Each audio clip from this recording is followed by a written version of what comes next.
స్తుతించుడి. సమస్త జనులారా మీరు యెహోవాకు స్తుతి గీతము పాడి సంతోషముతో సన్నిధిలో ఉత్సాహించుడి జయమనుచు. సంతోషముతో సన్నిధిలో ఉత్సాహించుడి జయమనుచు. సమస్త జనులారా మీరు యెహోవాకు స్తుతి గీతము పాడి.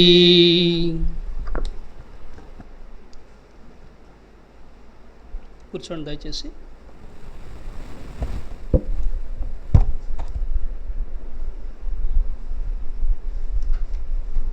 ఉదయకాలము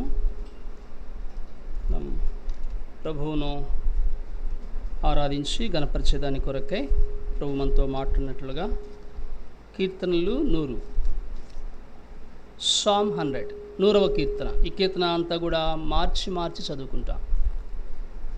Sam 100 we shall read responsively. మార్చి చదువుకుంటాం. ఈ భాగాన్ని మీరు స్పష్టంగా బిగ్గరగా చదవాలి. 101 కాదు, 102 కాదు, 100వ కీర్తన. అర్థమైందా? సామ్ 100. సమస్త దేశములారా యెహోవాకు ఉత్సాహధ్వని చేయుడి. యెహోవాను సేవించుడి, ఉత్సాహగానం చేయొచ్చు ఆ సన్నిధికి. యెహోవాయే దేవుడని తెలుసుకొనుడి. ఆయనే మనల్ని పుట్టించెను. మనము ఆయన వారము, మనము ఆయన ప్రజలము, ఆయన మేపు గొర్రెలము.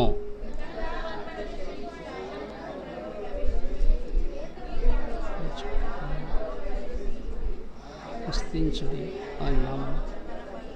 యెహోవా దయాళుడు, ఆయన కృప నిత్యముండును, ఆయన సత్యము తరతరములు ఉండును. ఇంకా ఇది ఎవరు రాశారు? బహుశా కీర్తనాకారుడి పేరు రాలేదు, కానీ అనేక మంది బైబిల్ పండితుల యొక్క అభిప్రాయ ప్రకారము దావీదు రాశాడని భావిస్తారు. సరే, ఎవరు రాసినప్పటికీ కూడా దీనిలో ఉన్నటువంటి భావము మనకు కావలసినటువంటిది. ఈ వాక్యమును, ఈ మాటలను అర్థం చేసుకొని ప్రభువును మనం ఆరాధించాలి. అందుకనే ఏ సామ్ ఆఫ్ ప్రైజ్ అంటే ఏంటంటే ఇది స్తుత్యర్పణ కీర్తన. ఉందా హెడ్లైన్లో? ఆ వచనానికి పై భాగంలో కీర్తన 100 అని కిందే ఉందండి. స్తుత్యార్పణ కీర్తన అంటే ఏంటంటే a psalm of praise, a psalm of worship. ప్రభువును స్తుతించుట, ప్రభువును నుతించుట, ప్రభువును ఆరాధించుట, ఇది చాలా ప్రాముఖ్యమైనటువంటిది. ఇక్కడ కీర్తనాకారుడు he reveal 5 things that will produce worship from a believer. ఒక విశ్వాసి నుండి 5 రీతులుగా ప్రభువును ఆరాధించే దాని కొరకు, దేవుని ఆరాధించటానికి, ప్రభువును ఆరాధించడానికి కీర్తనాకారుడు ఒక 5 ప్రాముఖ్యమైన సంగతులను మన గమనంలోనికి తీసుకుని వస్తున్నాడు. ఈ 5 సంగతులను బట్టి ప్రభువును ఆరాధించాలి. ఉదాహరణకి మన జీవితాల్లో కూర్చోబెట్టండి వాడిని. ఎలైజా సిట్, తర్వాత మాట్లాడుకుందాం. 5 సంగతులు. ఎవరైనా పొగడాలనుకోండి, ఏం పొగుడుతాను చెప్పండి. ఎవరన్నా అప్రిషియేట్ చేయాలనుకోండి, మీరు ఏం చేస్తారు? ఎవరైనా పొగడాలనుకోండి, మీరు ఏం చేస్తారు? బ్రదర్, మీ డ్రెస్ చాలా బాగుంది, ఎక్కడ కుట్టించారు? లోక సంబంధంగా కదా ఇవి వస్తే ముఖ్యంగా అప్పుడు మనలో ఉంటుంది, మనకు ఇగ్నైట్ అవుతూ ఉంటుంది కదా. లేకపోతే ఎవరైనా సిస్టర్స్ మంచి ఇంటికి పిలిచి, వాళ్ళ ఇంటికి పిలిచి మీకు మంచి భోజనం అనుకోండి, అక్క ఎంత అద్భుతంగా ఉండేవు అక్క, కూర సూపర్గా ఉందక్క అంటారా అనరా? మరి ప్రభువు ఆయన ఏ విధంగా కనపరచాలా, ఆయన ఏ విధంగా హెచ్చించాలా? అందుకని ఇక్కడ కీర్తనాకారుడు 100వ కీర్తనలో కనుక మనం చూసినట్లయితే the psalmist reveals 5 things that will produce worship in the life of believer. అందుకనే సమస్త దేశములారా యెహోవాకు ఉత్సాహధ్వని, make a joyful noise unto the Lord all ye lands, all the inhabitants of the nations. సమస్త జనులారా, సమస్త దేశ నివాసులారా ఆయనకు ఉత్సాహధ్వని చేయుడి. ఎందుకు ఇది? It speaks of worship. ఇది ఆరాధనను జ్ఞాపకం చేస్తుంది. ఎందుకంటే ఆయన మాత్రమే ఆరాధనలకు యోగ్యుడు. ఆయనే స్తుతి గీతములకు యోగ్యుడు. ప్రభావమునకు, మహిమకు, ఘనతకు యోగ్యుడు ఆయన మాత్రమే. అందుకొరకు ఆయన ఆరాధించే దాని కొరకు కీర్తనాకారుడు ఇటువంటి అనుభవాన్ని కలిగి ఉండి, he invites all the inhabitants of the nations to worship the lord. ప్రభువును ఆరాధించే దాని కొరకు అన్ని దేశాల నివాసులను, ప్రజలను పిలుస్తున్నాడు. రండి రండి రండి, make a joyful noise unto the lord. ప్రభువును ఆరాధించే దాని కొరకు ఉత్సాహధ్వని చేద్దామని పిలుస్తున్నాడు. ఉత్సాహధ్వని ఏంటంటే ఇది ఏ జాయ్ఫుల్ నాయిస్ అంటారు ఇంగ్లీష్లో. అంటే ఉత్సాహంతో సౌండ్ చేయటం. ఎప్పుడేం చేశారా చెప్పండి. ఒక్కొక్క పదము ఇస్ వండర్ఫుల్ వర్డ్. ఉత్సాహధ్వని ఎప్పుడు చేస్తారు మీరు? త్వరగా చెప్పాలా. చాలా ధ్వనులు ఉన్నాయి లోకంలో. కరతాళ ధ్వనులు తెలుసా? చప్పట్లు. అచ్చతెలుగులో చెప్పాలంటే ఏంటి? కరతాళ ధ్వనులు. ఆ తర్వాత ప్రతిధ్వని. విన్నారా? ఈ ధ్వనుల గురించి చెప్పుకోకపోతే సైన్స్ అంటారు మీరు. ఎక్కో అంటారు. ECH ఎక్కో అంటే ప్రతిధ్వని. హలో, కొండ దగ్గరికి పోయి ఎక్కడ లేని నిర్మాణ ప్రాంతాలు ఎదురు కొండ అనుకోండి, హలో అని అనుకోండి, అదే వాయిస్ మనకి ఏమవుద్ది? దాన్ని ఏమంటారు? Reflective. It's not reflect, it belongs to light. I'm talking about sound. Physics ఎంతమంది చదివారు ఇక్కడ? చదవలేదు. ఫిజిక్స్ అబ్బా చేస్తారు ఇప్పుడు. ఫిజిక్స్. నువ్వు సౌమ్య ఫిజిక్స్ కదా? ఫిజిక్సే. నాకు సుకన్య ఫిజిక్స్ టచ్ ఉందా? ఇంకా రత్నబాబు అన్న కూడా అందరు ఫిజిక్స్లే ఇక్కడ. ఫిజిక్స్ ఏంటి? రిఫ్లెక్షన్ అంటే ఏంటి? ఈకో అంటే ఏంటి? ECH ఎకో అంటే ఏంటి? రిఫ్లెక్షన్ అంటే ఏంటి? రిఫ్లెక్షన్ అంటే పరివర్తనము వచ్చి అది కూడా ఇది. మరి ఎకో అంటే ఏంటి? అన్నీ బిగించేసుకొని ఈ గోడ దగ్గరికి వెళ్ళి హలో అని అనుకోండి, నాకు మళ్ళీ ఆ సౌండ్ ఏమొస్తుంది? మళ్ళీ నాకేమనిపిస్తుంది? బ్రదర్ ప్రైలో ఏం వినపడదు. హలో. రకరకాల ధ్వనులు ఉన్నాయి లోకంలో. మూడే చెప్పాను, ఇంకెక్కువ చెప్పుకుంటూ పోతే బైబిల్ స్టడీ అయిపోద్ది. ప్రతిధ్వని, దీన్ని ఏమంటారు? కరతాళ ధ్వనులు. తర్వాత ఇప్పుడు చెప్పేది ఏంటి? ఉత్సాహధ్వని. ఎప్పుడేం చేశారు ఉత్సాహధ్వని? మొదటి రెండు కలపాడు, కానీ ఉత్సాహధ్వని చాలా కష్టం. Those who really experience the precious life in Lord Jesus Christ, then only they can make a joyful noise unto the Lord.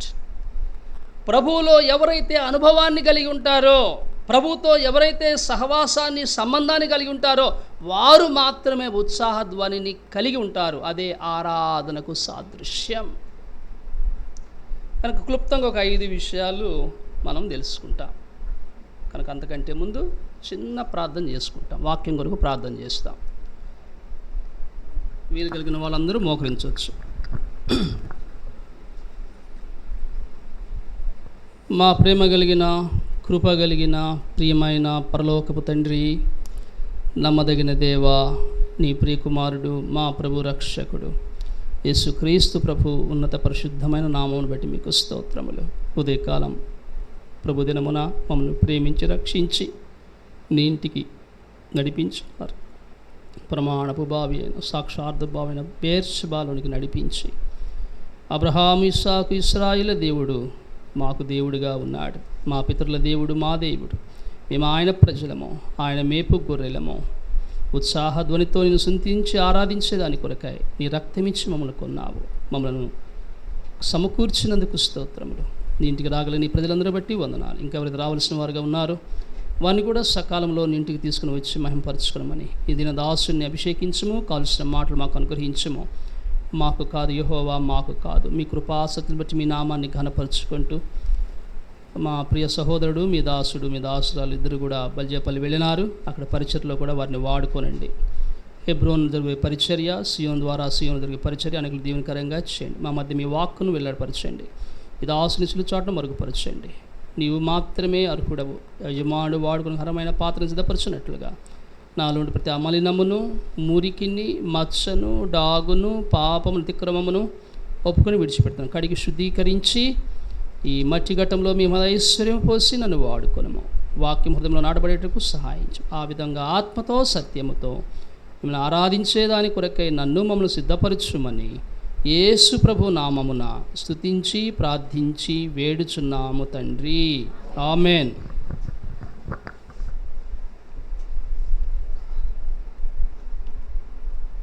So the psalmist revealed 5 things to worship the Lord. ప్రభువును ఆరాధించటానికి కీర్తనాకారుడు 5 సంగతులను మనకు ఇక్కడ ఏం చేశాడు? ప్రత్యక్షపరుస్తున్నాడు.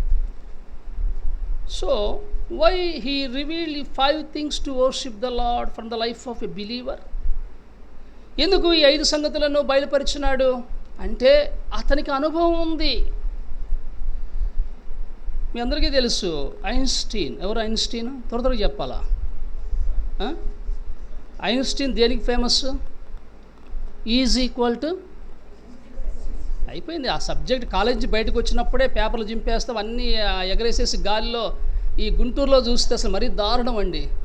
Exams అయిపోయిన గుర్తేండి, road మీద అంతా కూడా పేపర్లు చింపేసి గట్టిగా కేకలు వేస్తూ ఉంటారు కదా.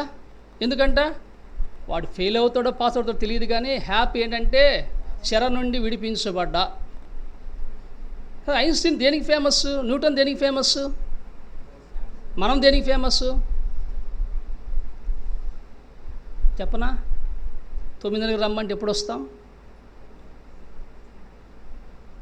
మనం ఒక టైం పెట్టుకున్నాం, మనం ఆ టైం దాటి రావడానికి ఇష్టపడం దేవుని మందిరానికి. సో ఐన్స్టీన్ దేనికి famous? Is equal to mc². ఈ అంటే ఏంటి తెలుసు మీకు, ఇంకా చెప్పనక్కర్లేదు.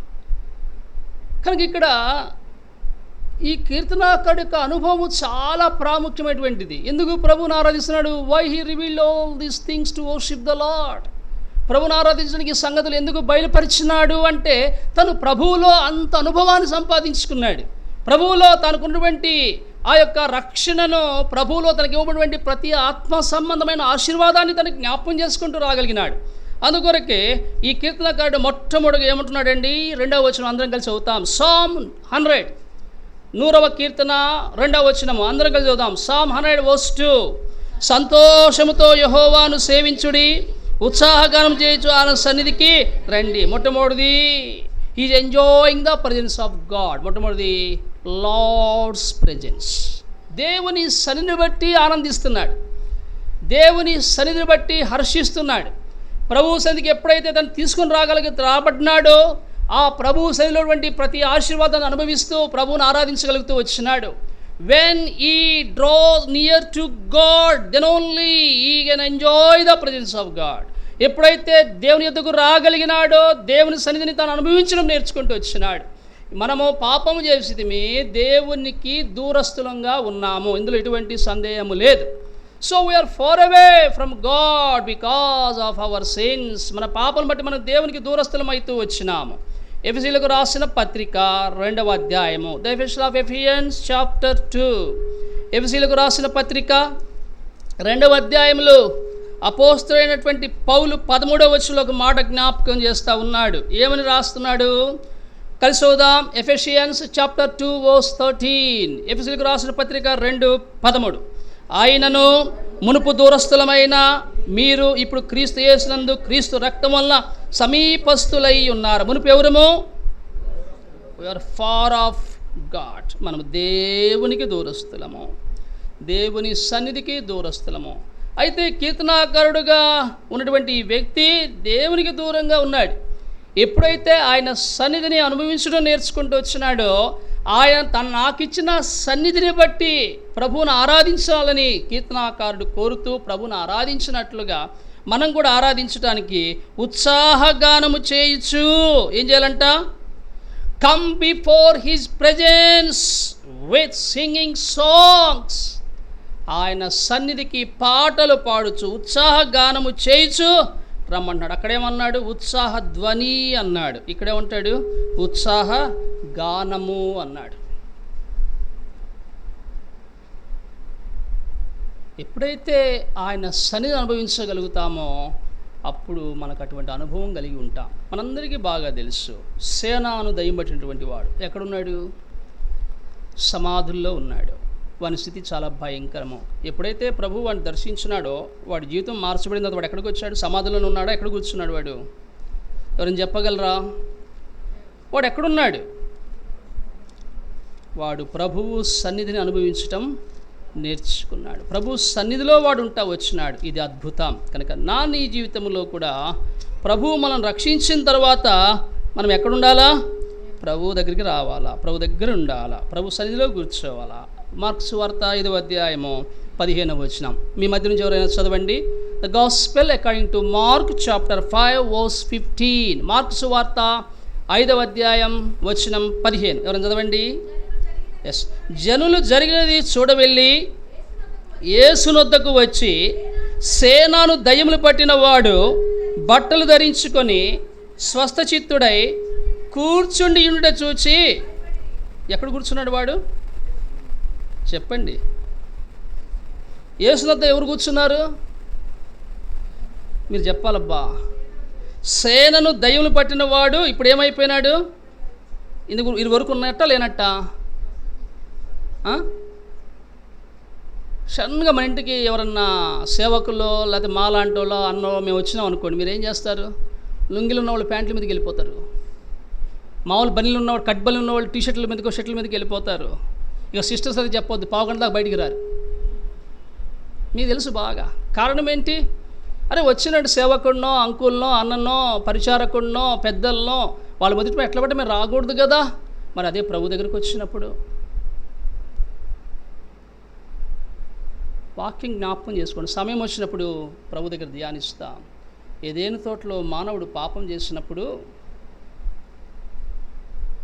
అంజూరు చెట్ల ఆకులను కచ్చడములుగా అంటే గార్మెంట్స్గా బట్టలుగా వాళ్ళు కుట్టుకొని ధరించుకుంటే దేవుడు అంగీకరించలేదు.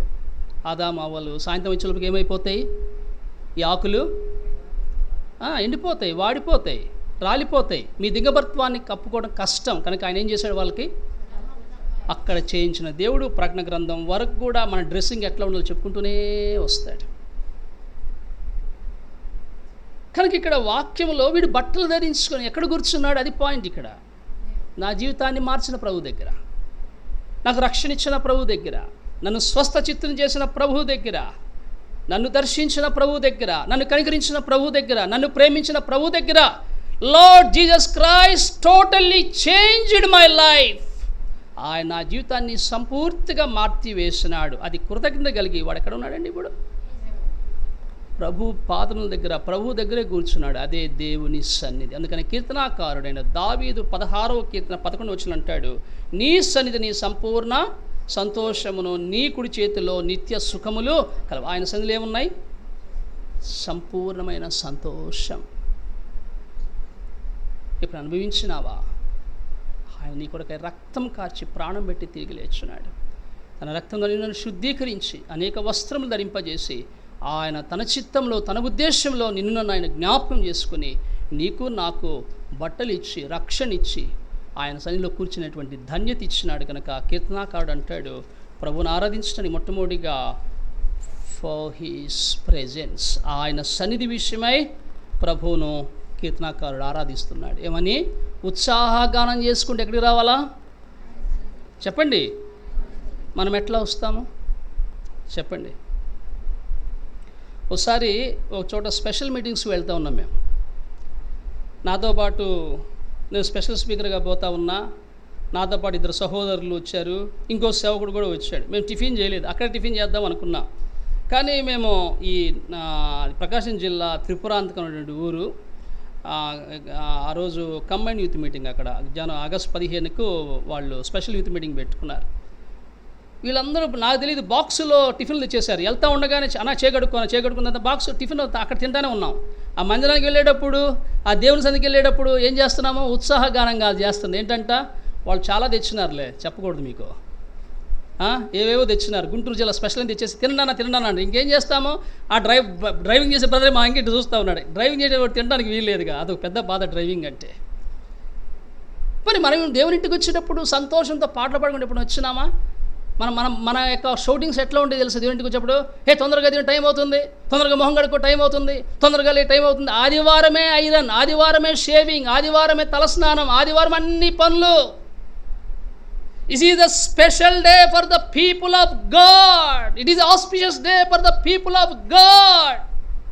ఇది దేవుని ప్రజల కొరకే ఏర్పాటు ప్రత్యేకమైన దినము, సంతోషకరమైన దినం ఇది. ఆయన తన ప్రజలను దర్శించి, రక్షించి, విమోచించి, తిరిగి లేచి తన ప్రజల యొక్క స్తుతి సింహాలను ఆశీర్వాదం అవడానికి ఆయన ఇష్టమైనటువంటి దినం ఇది. ఏ దినం అండి ఇది? ఏ దినం ఇది? దీనికి పేర్లు ఉన్నాయి బైబిల్లో. ప్రభు దినము, పరిశుద్ధ దినము, పునరుద్ధాన దినం అని పేర్లు ఉన్నాయి. మనకే దినం ఇది? నిజం చెప్పండి, ఏ దినం ఇది మనకి? మళ్ళీ ఇవాళ 2:30 అయింది మన టైం. మీ టైం మీద, నా టైం నాదే. మీరు త్వరగా చెప్తే ముగించేస్తుంది. ఏ దినం ఇది మనకు?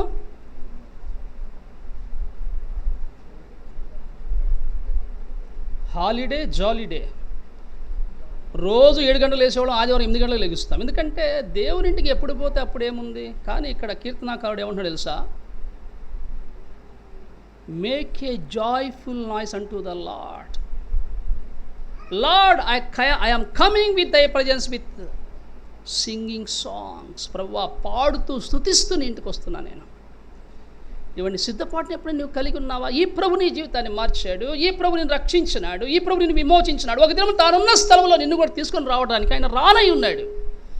ఇంత గొప్ప మేలు చేసినటువంటి ప్రభు సన్నిధిని అనేక సందర్భాల్లో మనం నిర్లక్ష్యం చేస్తున్నాం. కానీ కీర్తనాకారుడు అంటాడు, ఉత్సాహగానం చేయొచ్చు ఆయన సన్నిధికి. It speaks of his presence. కనుక ప్రభువా, పాపము చేసి లోకములో దూరస్తుడైన నన్ను నీ రక్తం ద్వారా కడిగి శుద్ధి చేసి నన్ను సమీపస్తునిగా చేసి నీ సన్నిధి ఇచ్చినందుకు ప్రభువా నేను నిన్ను ఆరాధిస్తున్నాను. ఇది మొదటి. నెంబర్ 2. రెండవది చూడండి, సామ్ 100:3. కీర్తన 100:3 కలిసి అవుదా? యెహోవాయే దేవుడిని తెలుసుకునడి, ఆయనే మనల్ని పుట్టించెను, మనము ఆయన వారము, మనము ఆయన ప్రజలము, ఆయన మేపు గొర్రెలము. రెండవది, ఫర్ హిస్ పీపుల్. ఆయన ప్రజలను బట్టి ప్రభువుని ఆరాధించి. ఇప్పుడు ఎవరమో మనం ఎవరమో? మనం ఆయన వారం. We are of him. ఎవరు వారం అండి మనము? ఎవరైనా మన భాషలో చెప్పాలంటే, ఆలస్యంగా వచ్చినా క్షమిస్తాడు, ఆదివారం రాకపోయినా క్షమిస్తాడు, మన ఇష్టానుసారంగా వచ్చినా ఊరుకుంటాడు. ఏం చేస్తాడు? అదే ఆయన అంటే. ఆయన వారు. మొట్టమొదటిది ఫర్ హిస్ ప్రజెన్స్, రెండవది ఫర్ హిస్ పీపుల్. ఎవరమో, ఎలాంటి వారమో, ఎలాంటి ప్రజల మధ్యలోకి మనల్ని ఆయన తీసుకుని వచ్చినాడు. 430 సంవత్సరంలో ఐగుప్తు జలంలో ఇశ్రాయేలును ఆయన కాపాడి భద్రపరిచి ఆయన తీసుకొచ్చినప్పుడు మోషే ద్వారా శ్రేష్టమైనటువంటి మాటలు వారికి జ్ఞాపకం చేస్తూ వచ్చినాడు. ఐగుప్తులో ఉన్నంత కాలం ఇశ్రాయేలు ఎవరండి? ఈ 430 సంవత్సరములు 430 years they are called as they. చెప్పండి, ఎవరు వాళ్ళు? ఎస్, బానిసలు. తెలుగులో ఈ మాట చెప్పాలి, చాలా బాగుంది. ఎవరండి వాళ్ళు? బానిసలు. ఎవరి కింద ఉన్నారు చెప్పాలి త్వరగా. ఎవరి కింద ఉన్నారు? ఫరో కింద ఉన్నారు. ఫరో గృహంలో, ఫరో దేశములో, దాసత్వములో, బానిసత్వములో ఉంటూ వచ్చినారు. ఇప్పుడు ఈయన తన ప్రజలుగా చేశాడు. దాసత్వం నుంచి విడిపించినాడు, సంఖ్యలు తొలగించినాడు, బానిసత్వాన్ని తొలగించినాడు, ఆ బంధకమును తొలగించి ఆయన అన్న మాట ఏంటో తెలుసా? ద్వితీయోపదేశ కాండము 7వ అధ్యాయము 6వ వచనంలో 3 పదాలు కనిపిస్తాయి. Holi people, chosen people, special people. ఎవరండి వీళ్ళు? నేను చెప్పనా? ప్రతిష్ఠిత జనము. చెప్పండి తెలుగులో. ఎవరండి? తెలుగు చెప్పండి. ఏ జనులు అంటే మనం ఎవరమో? ప్రతిష్ఠిత జనము. చెప్పాలి అందరు గట్టిగా. రెండవది ఏర్పరచబడిన జనము. ఏమంటే రెండవది? ఏర్పరచబడిన జనము. మూడవది స్వకీయ జనము. ఎవరు మనము? ఇప్పుడు ఎవరు ప్రజలము? మనం ఆయన వారము, ఆయన సంతతి. ఇప్పుడు ఎవరు ప్రజలం మనము? కీర్తనకారుడు కూడా ఏమన్నాడు? మనల్ని ఆయన పుట్టించినాడు, మనము ఆయన ప్రజలము. అంటే ఏంటి అర్థము? కృప ద్వారా కలిగిన ఈ గొప్ప విడుదల, కృప ద్వారా కలిగిన ఈ గొప్ప స్వాతంత్ర్యం ఏంటంటే దాసత్వము నుండి, బంధకముల నుండి దూరపరచబడి, విడిపించబడి ప్రభు యొక్క ప్రభుత్వములోనికి, ప్రభు యొక్క అధికారములోనికి, ప్రభు యొక్క ఏలుబడిలోనికి, ప్రభు యొక్క హస్తములోనికి, ప్రభు యొక్క కాపరిత్వములోనికి, ప్రభు యొక్క శిరసత్వం కిందకి మనం రాగలిగినాం. అందుకని ప్రతిష్ఠిత జనము, ఏర్పరచబడిన జనము, స్వకీయ జనము, చాలా పేర్లు ఉన్నాయి. పరిశుద్ధ జనము, 1 పేతురు పత్రిక 2:9 కూడా పరిశుద్ధ, ఇలాంటి పేర్లు చాలా ఇచ్చాడు ప్రభు మనకి. ఐగుప్తులో అంతకాలం ఏంటండి ఆ పదము? నువ్వు బానిసవరా, దాసుడవరా, ఫరో చెప్పిన పని నువ్వు చేయాలరా. అది బతుకు. అది అయితే ఐగుప్తులో ఉండగా ఆ బంధకములను తొలగించి లోకం నుండి మనం విడిపించి ప్రభువు మనం ప్రతిష్ఠితమైన జనముగా, పరిశుద్ధ జనముగా, ఏర్పరచబడిన జనముగా, ఆయన స్వకీయ జనముగా మనల్ని చేసుకున్నాడు. అందుకనే ప్రభుని ఆరాధించాలి మనం. ప్రభువా ఎంత గొప్ప కదా. పాపములున్నంత కాలము ధర్మశాస్త్రం ఏమని చెప్తుంది? మనను ఏమని జ్ఞాపకం చేస్తుంది? ధర్మశాస్త్రం జ్ఞాపకం చేసేది ఏంటి? You are a sinner, you are a sinner, you are a sinner. ఇదే ధర్మశాస్త్రం ఆరోపిస్తూ ఉంది. కృప కిందకు వచ్చేస్తున్నావు నీవు. ఎప్పుడైతే ప్రభు యొక్క రక్తము నిన్ను నన్ను కడిగి శుద్ధి చేసిందో ఈ కృప ఏం జ్ఞాపకం చేస్తుంది? Now you are no more sinner, you are a saint, you are a saint, you are a holy people, you are a chosen people, you are a special people. ఇప్పుడు నువ్వు పాపివి కావు, పరిశుద్ధుడవు, నీతిమంతుడవు, పరిశుద్ధ జనాంగంగా చేయబడ్డావు. దేవుని సొత్తైన ప్రజగా నీవు చేయబడ్డావు. నీవు ఇక పాపివి కాదు అన్న సంగతి కృప జ్ఞాపకం చేస్తుంది. ఇప్పుడు చెప్పండి, కీర్తనాకారుడు ఎంత సంతోషిస్తున్నాడు? నేను ఎవరిని? మనం ఎవరము? మనము ఆయన ప్రజలము. కనుక మొట్టమొదటిది ఫర్ హిస్ ప్రెజెన్స్, రెండవది ఫర్ హిస్ పీపుల్, మూడవది ఫర్ హిస్ ప్యాక్చర్. ఆయన మనకిచ్చేటువంటి పచ్చికను బట్టి ప్రభుని ఆరాధించాలి. చూడండి ఆ మాట 3వ వచనం చివరి భాగం చూడండి మీ బైబిల్లో. కీర్తనల గ్రంథము 100వ కీర్తన 3వ వచనం చివరి భాగము. ఎస్, మనము ఆయన మేపు గొర్రెలము, ద షీప్ ఆఫ్ హిస్ ప్యాక్చర్. మనం ఎవరండి? ఆయన మేపు గొర్రెలము. ప్యాక్చర్ అంటే దాని అర్థం ఏంటి?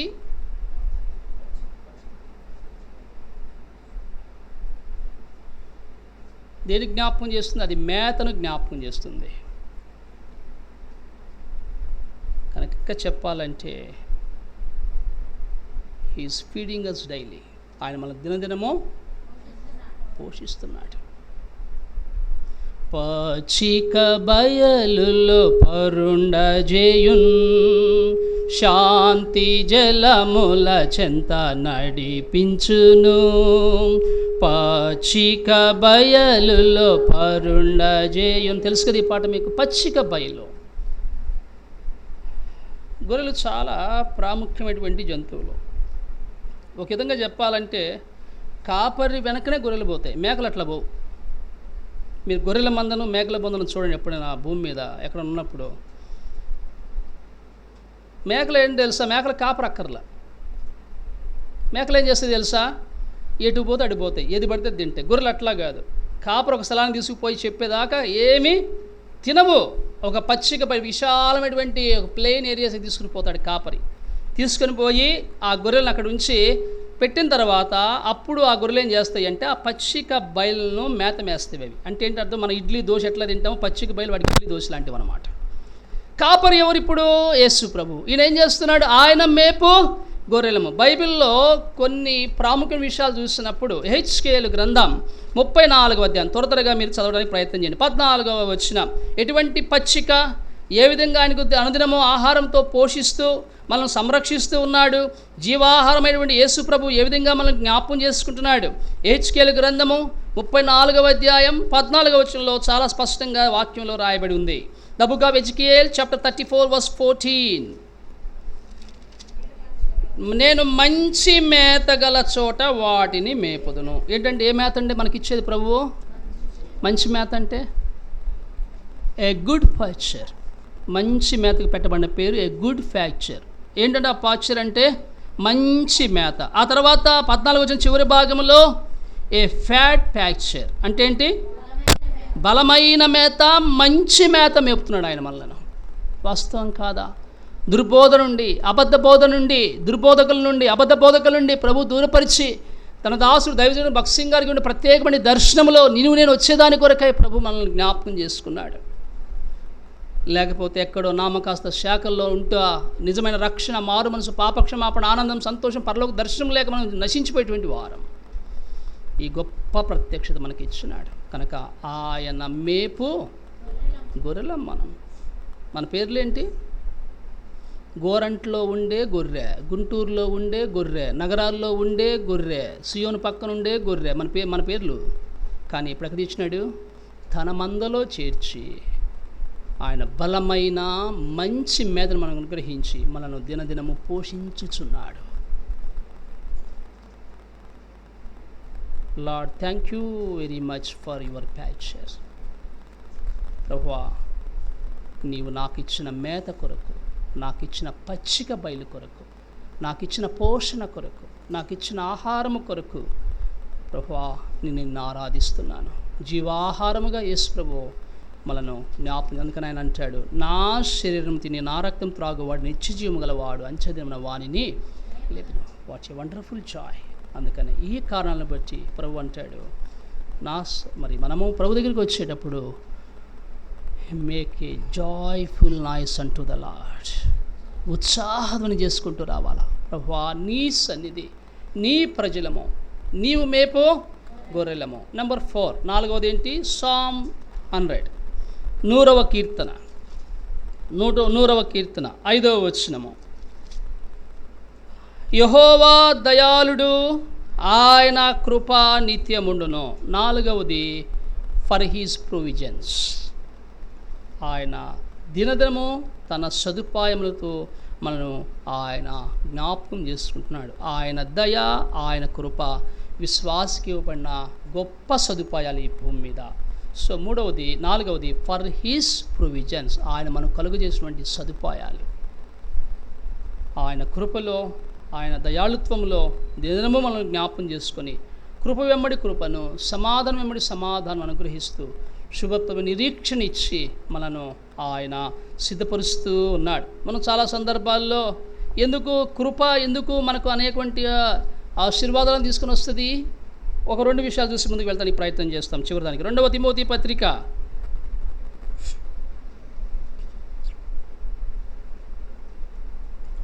'తిమోతికి రాసిన 2వ పత్రిక. ప్రభువు తన యొక్క ప్రజలకు అనుగ్రహించబడినటువంటివి దేవుని వాక్యం ద్వారా చూసుకుంటూ వచ్చినప్పుడు మొదటి వచనము ఏం రాయబడి ఉంది? నా కుమారుడా, క్రీస్తు యేసునందున్న కృపచేత బలవంతుడుగా, my son be strong in the grace that is in Christ. యేసు ప్రభువులో ఉన్నటువంటి కృప మనం ఏం చేస్తుంది? బలవంతులుగా చేస్తుంది. ఆత్మమైన సంబంధమైన బలాన్ని మనకు అనిగించేదిగా ఉంది యేసు ప్రభువులో కృప. It is one of the provision given by God to his people. తన ప్రజలకు దేవుడిచ్చినటువంటి ఒక సదుపాయం ఏంటంటే, తన కృప ద్వారా ఆయన ఏం చేస్తాడు?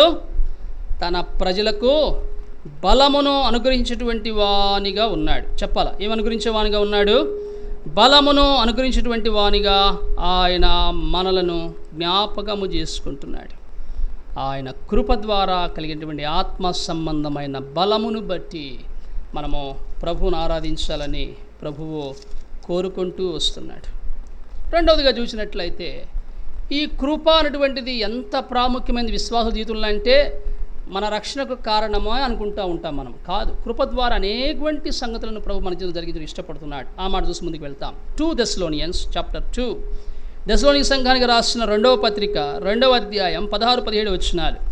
మన ప్రభు అయిన యేసుక్రీస్తును మనలను ప్రేమించి కృపచేత నిత్యమైన ఆదరణయు శుభప్రదమైన నిరీక్షణ అనుగ్రహించిన మన తండ్రి అయిన దేవుడు. కృప ద్వారా ఏంటండి?